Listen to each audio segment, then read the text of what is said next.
My do nothing time is so sacred.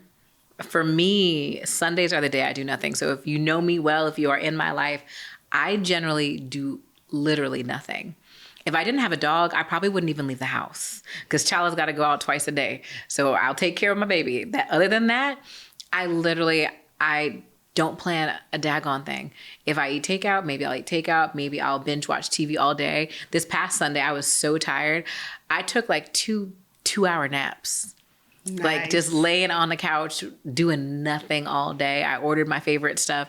For me, I know I'm someone who also, it's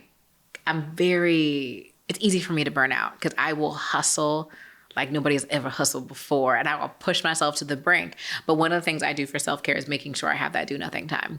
Yeah. So Like, when you first started to implement that, how was it? Did you feel like there was some resistance? Were you like still feeling badly about not doing oh, all the anything? Or time. And I still struggle with it. I definitely struggle with just sitting and just allowing myself to be. I'm always thinking about what is my to-do list? What do I have to do? What do I have to get done? By me doing nothing right now, is that holding me back from doing something else? Is it not setting myself up for success on Monday? But I realize that I need the rest. Even if I'm a little guilty, I still make myself do it. and I appreciate that, right? Because I think what people think is that when I make a decision that I want to do something differently, they automatically think that they're not going to think in the same way that they've been thinking. And when it comes to mindset, we really have to pay attention to the themes in our brain. You know, what are the thoughts that constantly are coming up? Most of our thoughts are repetitive and most of our thoughts are negative.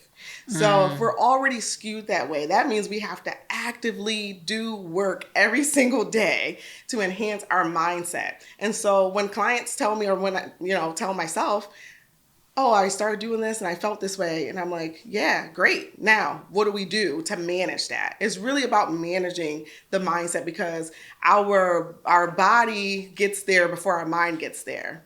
And so if we give ourselves that time and that grace to still figure out, okay, I feel badly for doing nothing, then usually what I do is I counter that with another thought and say, yeah, I needed this time. I deserve this time.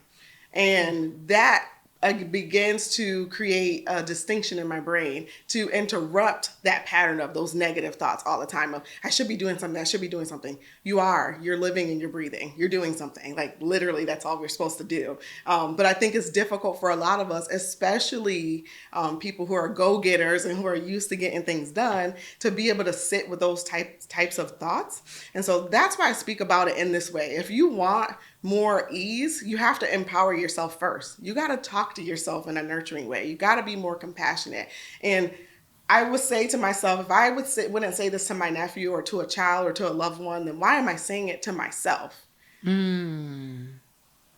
So we have to begin to really take that time to think about how can I be more compassionate and more caring to myself, and do that on a regular basis.